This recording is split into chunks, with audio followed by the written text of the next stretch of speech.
Let's talk money. I don't have your money. I know I'd be a lot happier with some extra cash. Is this about money? Obviously, this is all about money. Oh, man, we got bills to pay, buddy. With practical tips and a focus on scripture, let's talk money. With Dave and Reb. From More Than Enough. Real conversations about money for real people. Let's talk money. Are you ready to talk money, Reb? I'm ready to talk money. Yeehaw! Thanks for joining us today. Reb's ready to talk money. I'm ready to talk money. And if you're talking to your headset, your radio, then you're ready to talk money too. So way to go. I have had a few people say, yeah, we've been listening to you on the show. And then we get into it and we find ourselves like, you know, talking about the talking issues. to you and saying, no, Dave, no, or that's really interesting. And so Wow. it's kind of fun to get that feedback. So thank you for the feedback. Thank you for joining us today. If you're a first time listener, you can find a lot more podcasts and shows at morethanenough.ca. That's where we host them on our website, notmine.ca. In fact, Financial Discipleship Canada is sponsoring today's show. So maybe give their site a visit at notmine.ca and just look around. There's tons of great resources at notmine.ca that you can, and of course, all has to do with money and well, I would say most of it has to do with money and God and the resources there. And discipleship. And discipleship. I was just going to say it's not all about money, but pretty closely connected anyways. And then, of course, whatever your favorite podcasting platform is, or if you're on YouTube and you like listening and seeing us in person, then you can do that on our YouTube channel. Just search Let's Talk Money with Dave and Reb, and you'll find us on any of that. Let's get on with the show. Okay, so it's Christmas month, and I'm thinking of a Christmas movie. It's not really a Christmas movie. Okay. But I'm thinking of something, of this image I have of four young children in World War II. There's a scene where they're running from their house to run to the backyard to find a place where they can hunker down and hide from the planes that are bombing England. And of course, it's C.S. Lewis's Lion, the Witch, and the Wardrobe. I was thinking, the Sound of Music, but you know, Okay, well, okay. There's a lot of movies. I don't know if a it was in the Sound of Music. So. But this picture I'm having in my head today, because the children are running with their mom in the backyard to, I can't even think of the name of them. You know, those the cellars that are in the ground, and they go for shelter because they need protection. Sure. And the words hunker down are just the words actually that are coming to me. And we're probably going to talk about that a lot this morning. Why am I thinking of that image? Why am I thinking of Proverbs 3, which so many of us know? Trust in the Lord with all your heart. Lean not on your own understanding, but in all your ways acknowledge him, and he will make your path straight. Right. So these verses came up for me, and that image came up for me when I read a global news article that said Canadians, and you're going to think, like, why on earth are these things connected? I'll tell you. Just hang in there with us this morning. So your mind is a mystery too. I'm very mysterious. Half of Canadians, 51% who holiday shopped in 2022 put it on their credit cards. Normally, we don't talk about holiday spending this late in the game, but we're going to talk about it today. NerdWallet's annual survey published last week revealed that 1 in 4, or 25% of Canadians, are still paying off last Christmas, which means something very interesting, as we're only a few weeks away from our Christmas celebration. Usually, if you celebrate Christmas, you're only a few weeks away. But if you're still paying off last Christmas, you probably are, maybe you don't even know that you're paying off last Christmas. Maybe you're stressed by last Christmas, and even more so this Christmas because things are tighter. We all know these things. But I was thinking of that image from The Lion, the Witch, and the Wardrobe about hunkering down, going and finding a place of protection and safety and making a plan. Getting set and up in a spot where you're not going to budge, you're not moving, and you know this is a good plan to pay down last Christmas, but also to prepare for the next few weeks, if you haven't already, because maybe you're living paycheck to paycheck and you think, how can I do this? And on today's show, we don't want to lean on what we understand, because God is constantly inviting us into deeper relationship, and he wants to be a part of your financial story. It's a message that's in my heart continually. Jesus is interested. If he was interested in Zacchaeus, he's interested in you. And he met Zacchaeus one-on-one and invited himself over. And Jesus is constantly inviting, saying, let me in. I'm going to help you walk out this journey. So if you're stressed or feeling stressed about last Christmas because your credit card debt still is there from last Christmas, let's hunker down, find a place of safety with him, and stay there. Don't budge, because we're going to help you make a plan today. Yeah, and I think that picture is really profound in that it's only for a season, right? It's not like that was their primary place to live. Using your picture, and there was a situation going on. Bombs were being dropped in England, and they go, okay, we got to get to safety. We got to. Okay, when the bombs are done, we can come back out. And when we're having this little discussion on the way, I think it's really encouraging to hunker down to that place of safety, but to also know that this isn't where you want to stay. This isn't the life you are going to live for the next 30 years is hunkered down underneath the ground. Well, we're hoping that it's not. We're hoping that in these seasons when there's some trouble financially for you, you're taking some steps to find the place of safety, making a plan. What am I going to do so that you can move out from under the stress financially? That's what we're hoping. Yes. That's the goal. That's the goal. That's the goal. Yes. Yeah. And that's why we hunker down, is to go, okay, when it's safe, we're safe, and we can now engage the world the way we hope we could. And there are a lot of articles out there. You could go Google if you're kind of like a stat person. There were some other articles out there. This season there's another Global News reported another stat that Canadians are not planning to spend as much this Christmas. They say on average, a Canadian spends $1,700 on Christmas. Now, I don't know if that includes baking and food and, travel or staying in a hotel. I don't know, or if that's just gifts, but it's actually, according to the statistics of who they surveyed, it's dropped to little over $1,300. So there's already this shift in spending. People are not trusting retail stores. So they're just not trusting that it's worth the money to buy that thing. So, which I find it very interesting and probably a little wise. So Dave, what do we do? I'm just going to let you do all the practical things now that I gave this great picture. My job's over. You can just tell everybody what to do now.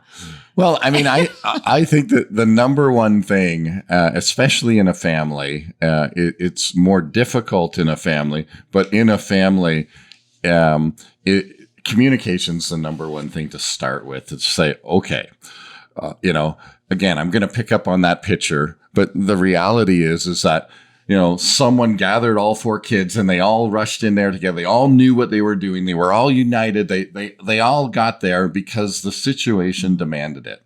And as a parent, we know that often we want to protect our kids from the reality of what's going on in the finances. And I'm just going to suggest this morning that there be some honesty in the family where you go, that honesty has to come from your situation, your reality, and saying, okay, yes. So we're, we've said this before many times on the show. One of the things we don't want to communicate is we don't have enough money, or I can't afford that, or we can't afford that. When in fact, the reality is you're choosing to allocate the money somewhere else. So this is really important in the communication, because I can hear some young children, because it's happened before. You share the news that, well, Christmas is going to look a little different this year because there's some expenses that have increased, and we just have to be careful. Sometimes when we're communicating it, we communicate it fearfully because we're afraid as parents or grandparents. We're just afraid ourselves, and we really want to give what give our kids what they're asking for, because we have hearts like the Father, and that's in our DNA, and it's in our DNA, right? To give, and it's just a part of how we're wired. But we have to take a step back and actually say, okay, I need to communicate this out of a place of trust, where I'm not leaning on my own understanding, but acknowledging God in this. And so prayer can be a part of it. You can say to your kids what Dave said. Don't use words like, we can't afford Christmas, or, Christmas is going to look different this year. There are expenses we have, and we're paying for our house and our hydro and our heat, and we have food on the table. But the gift giving has to change. And then you can say, it's not because you can't afford gifts, but then you can say, so let's come up with some ideas of how we can navigate this. So that's the communication piece. But I want to take one step back. Well, you jumped in on the communication piece. I'm sorry, Reb. You jumped in on the communication piece. But there's also the clarity piece. Yes. Right? Before we get to the communication piece, as parents, we actually need to do that. So how much actually do we have available to spend on Christmas? Like, what is this actually going to look like? And that's, that's as simple as, if you've been saving money every paycheck, putting a little bit into an account, you may have an account over here that says, I get X number of dollars. There are all kinds of, we get our Christmas bonuses, or you get, again, if you're from work, sometimes there's those bonuses that come in. So there, some people, and we know this from the clients we work with, they have in a sense, a plan that says, well, I just use this money, and it comes from outside of my regular cash flow, or it's money that I've saved previously. Grandma and grandpa always give the $50 for each kid, and we, whatever that is. But the key there, and what we're talking about is you're really clear. I mean, 100% clear. This is how much we have to spend on Christmas, that mom and dad have to spend on Christmas. And maybe you give kids their allowance. Maybe they have some spend money that they can spend on Christmas as well. And so that opens up the conversation. So how much do you, my child, have that you're going to spend on Christmas? To really start that conversation when you're talking about the communication piece. Yeah, you got it. With the clarity of how much do you have? How much? And then you make a plan. So you're getting clarification, you're communicating, and you're making a plan as well, because but you're doing that. If you have a family, you're doing that with your family, but you're also doing that within yourself, because it doesn't, again, the communication part maybe looks a little bit different if you're single. Well, you have to be really honest. Be honest with yourself, right? In a sense of saying, but okay. And then we get to the plan part. And this is the part, again, I'm going to suggest that you can do this maybe partially with just you and your spouse, or maybe you want to do this as an open forum with your family, that you all sit down at the table and it only takes about a half an hour. You can do this after dinner one night or something, where you just say, okay, we're going to make a Christmas plan around what that looks like. And so it may look like we're going to pick names and we're going to buy just one gift for each person. And so then that's the strategy. And then you say, okay, so how much are we going to spend on that gift? And again, you may have to have that conversation with your child. If they're old enough and they're making their own money, then you can say, okay, we're all going to commit to spend $50 on the gifts that we buy, and we exchange names, and that kind of levels the playing field. And okay, that's what it is. Does everybody have that $50 that they're going to spend on it? Let's talk about where that's coming from. This opens up that whole conversation around, how much am I going to spend? Who am I going to spend it on? And for us as parents, we might say, all right, it's a little more complicated, or there's a little more names. Maybe we don't want to bring all of that into this conversation because we have some extra people we want to give to. A simple piece of paper and a pencil is the tool you need. Those are the tools you need. Start with the top. You've got the number at the top. So let's just say it's $500. Oh, we'll use the statistic. It's $1,300 that you're going to spend on Christmas this year. And then you just start the list and you start subtracting. Okay, do we include food in that or not? Do we include cookie baking in that or not? Do we include, and then you go, okay, gifts. Are we going to give gifts to our neighbors? Yes or no? How much are we going to spend? Are we going to give gifts to other people outside of the family? Who are they? How much are we going to give? And you just start with that 1,300 and you just start subtracting off. As I'm listening to you, I hear the listeners thinking, good for you, but I can't even talk about money without getting in a fight. Mm-hmm. And these, we are making some, making it sound simple. We know that money conversations aren't easy, especially if you haven't had them. And if you're not used to being aware or even looking at your bank account and knowing or planning what you have to spend, that there's some assumptions we're making and giving you some of these recommendations. If you have problems with those things, if you have problems talking about money, if you aren't aware and you don't know and you're just fretting in general, you can call our office. You can go to morethanenough.ca. You can go to notmine.ca. There are a lot of places where you can get financial information. If you just want to have a conversation with someone, you can call us or send us an email at info@morethanenough.ca. I mean, that's why we're here. So I know that this might not be an easy conversation, and this late in the game, we always encourage you to start planning months before for Christmas. Christmas is not an emergency, but if you're not prepared, then now's the time to hunker down. And one of the key things that we talk about in our workshops at Unleashed, one of the ones is comparison. And this is the deadliest thing at this time of year. We're comparing ourselves to others. Our children are comparing themselves to other kids because they know when they get back from school, what's the first question on the playground? What did you get for Christmas? And it feels hard.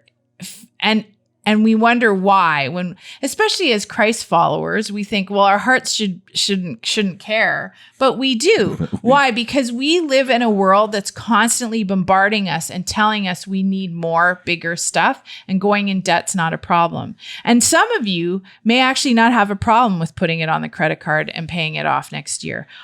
Our only challenge to you, and we've talked about this, just go back to last Christmas. Add up what you put on your credit card. And if you're not finished paying it, figure out how much interest you've paid on last Christmas. That's just depressing, Reb. But it's the reality. No, but this is the reality. I know, we want to be nice and encouraging, but if you don't like debt, then, and David just told me today, the top 5.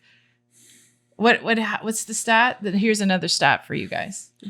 So it is public companies. The top 5 public companies earnings. Profitable earnings. So profit-making companies. Right. Are banks. 4 of them out of the 5 are banks in Canada. That's the latest stat you read. And I'm like, we're the ones who are sponsoring that profitability because we're paying them interest. And I'm not saying it's evil or any of those things. No, but and really clear, it is just an indicator of a whole bunch of the other statistics, the other things that we know, that, the debt to income ratio, where for every dollar that I make, I owe $1.84. Right. So that's consistent with, well, who gets that extra $84? Well, yes, that is interest cost, or a lot of it is interest cost. And so, looking at some of these putting all of these other observations that come out in statistical information, we say the problem in Canada right now, we all feel that our belts need to be tightened. We need to hunker down. And so the question we're really asking today is in light of Christmas, how can we do that? Right. And still have some Christmas. I mean, right. We're not being Scrooge, right? No. We're not saying, okay, bah humbug, I'm going to work you right through Christmas Eve. You get a half a day off on Christmas morning to sleep in, and then you're right back at it Christmas afternoon so that you can make enough money for me. We're not saying that. What we're actually saying is that as we work through the planning, as we sit down and take a step back and find that place of safety and say, how do we in fact going to navigate this season? Well, and bringing the Lord, inviting him into the conversations with you and your family or you and yourself, it is the comparison thing that kills us. I know that when we're in a cellar and we're getting bombed, you want to peek through to see, if everything's okay and when's the all clear before the bell, that big horn, says you can come out. And you want to peek through and see what all the neighbors are doing. It's not helpful. This is a conversation for you to have with your family, yourself, intimately with God. And I will say that he will bring you joy in a way that you maybe have not understood. There's such hurry in our nation. We're on this treadmill of running, and it's getting faster. And we're trying to get all these technology things in place so that we can do more and do it faster. And, and some of them are really good, but some of us are really stressed. I know that as a working woman with children, there is a high anxiety that sneaks up on me of overwhelm because we're responsible to make sure everybody has a nice Christmas, that there's food on the table with stuffing and turkey, that, maybe this is the Christmas. And I've said this to my family at least a year or two now. I'm not cooking for 3 or 4 days. Dave cooks. I make sure the groceries are bought. We meal plan, but I don't do the cooking. And sometimes it's grilled cheese and leftovers. Because I'm doing the cooking. Well, no, but he's actually a very good cook. But I'm like, we have to stop long enough, hunker down in that place where we're like, and I could cry over it because I think I read a line the other day that said, don't take the bait of hurry. Jesus lived at a pace where he walked across the land. And what if we took hurry out of our life? I think we would hear God more. I think we would reflect on this season more and say, wow, I've just been on this treadmill listening to what my kids want or what my husband wants or what the store tells me I think I want. And I just need to stop and say, what is it? What are you looking for? Jesus said that to his disciples in some of the stories. What are you asking? What are you looking for? If we slow down to actually answer that question this season, would it not bring us clarity? Would he not help us communicate with our families? And we may get pushback, and likely we will. We likely will get it from some corners, but this is where hunkering down and being still and in a safe place of protection, God just wants us to flourish. And having more stuff and going into debt for it is not necessarily the answer. And again, we've talked about this, but in light of this, and I'm going to throw another picture in there, not to throw too many metaphorical pictures in, but, we talked about the idea of people carrying the debt from last Christmas to this Christmas. And my picture there is how big is the backpack that you're carrying in terms of debt? And just recognizing that you've been carrying that debt for 11 and a half months. And so, part of our heart, Reb and my heart, in doing this show and what we do at More Than Enough is to help pack, that backpack for you to say, you know what, we want to take the burden of debt and take that off of you so that you can, again, move freely without the backpack on. And so maybe that backpack is manageable. Maybe the weight in it is something that you're like, I'm navigating. It's not so bad. Okay, well, good. But we know for a lot of you, that backpack is a weight that you're carrying that just is constantly there. And that's, again, hunkering down, coming to a place and saying, okay, I got to take this backpack off. And that does mean slowing down. If you've ever tried to take a backpack off while you're running, it's a disaster. I can speak from experience. You do want to stop. You do want to go, okay, I just got to get this thing off of my back for a few minutes and walk around and do, what I need to do to loosen up. And so, that's what we're talking about in this season. It's difficult to stop. It's difficult to take stock, know how much dollars you have to spend on Christmas and then be satisfied. Well, this is it. This is the money that we're going to spend on Christmas. And then communicating that with your family. But when you bring that to the Lord and with him, then he starts to uncover some stuff in your heart.